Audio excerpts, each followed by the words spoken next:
Oh, hey there, history buffs, or let's be honest, drama seekers. You clicked on this because betrayal is basically the original clickbait. Welcome to 3 of the worst betrayals in human history, where we dive into the backstabbing, trust-breaking, seriously bro, moments that shape the world. It's gonna be awkward, tragic, and just the right amount of juicy. Let's get started, shall we? First up, a betrayal so iconic it's practically in Betrayal 101 textbooks. Yep.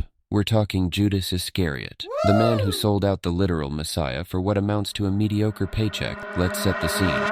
Jesus, the superstar of his time, turning water into wine, healing the sick, and generally being everyone's favorite dinner guest, has 12 close followers. One of them, Judas. Now, Judas was a trusted member of the group. You know, the guy you'd ask to hold your phone while you went to the bathroom. But as it turns out, Judas had other plans. Enter the infamous 30 pieces of silver. That's the price Judas was offered to hand Jesus over to the authorities. And let's be real, even by ancient currency standards, that's chump change. 30 pieces of silver? That's barely enough to buy a decent goat. Anyway, Judas accepts the deal, and the betrayal begins to unfold. Fast forward to the night of the betrayal. Jesus and his disciples are chilling in a garden, minding their own business, when Judas shows up with a mob of soldiers. But here's where it gets weird. Judas doesn't just point Jesus out, he identifies him with the kiss of Judas. A kiss? I mean, if you're going to betray someone, maybe don't make it weirdly intimate. Just say, "Hey, that's the guy," and call it a day. So then the soldiers arrest Jesus, and Judas instantly regrets everything. Classic what have I done moment. Spoiler alert. Things don't go great for Judas after this. He becomes the ultimate poster child for don't betray your friends for pocket change.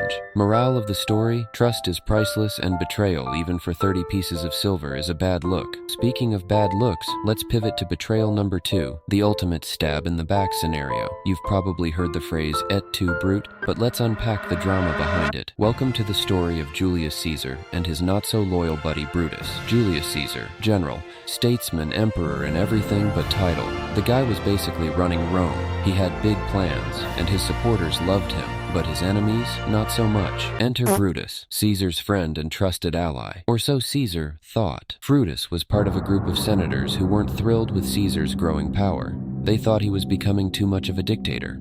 So, they came up with a plan. A violent, stabby plan. And here's where it gets Shakespearean. Brutus had a choice. Stick by his friend Caesar or join the conspiracy to take him down. Spoiler, Brutus went with option B. On March 15th, 44 BC, Caesar walked into the Senate. Little did he know, he wouldn't be walking out. The senators surrounded him and started stabbing. Caesar tried to fight back, but then he saw Brutus among the attackers, and that's when he said the immortal line, et tu, brute. Translation, seriously bro, you too? And just like that, Caesar was down, stabbed 23 times. Fun fact, experts say only one of those wounds was actually fatal. Overkill much? Brutus, meanwhile, had to live with the guilt of betraying his friend. Sure, he thought he was saving the Republic, but history remembers him as the guy who turned on Caesar. The lesson here, keep your friends close, your enemies closer, and maybe your senators in a different room. Moving on. Now, for our final betrayal, we're taking a trip to revolutionary America. Meet Benedict Arnold, a man whose name has literally become synonymous with the word traitor. How's that for a legacy? Benedict Arnold started out as a hero. He was a general in the Continental Army, fighting for American independence. The guy had guts, talent, and a knack for winning battles, but he also had a chip on his shoulder. Arnold felt like he wasn't getting the recognition or the money he deserved. So, what does a guy like that do? He switches sides. Yep, Arnold decided to cozy up to the British. He secretly negotiated with them, offering to hand over West Point, a critical American fort. In exchange, he wanted money and a position in the British Army.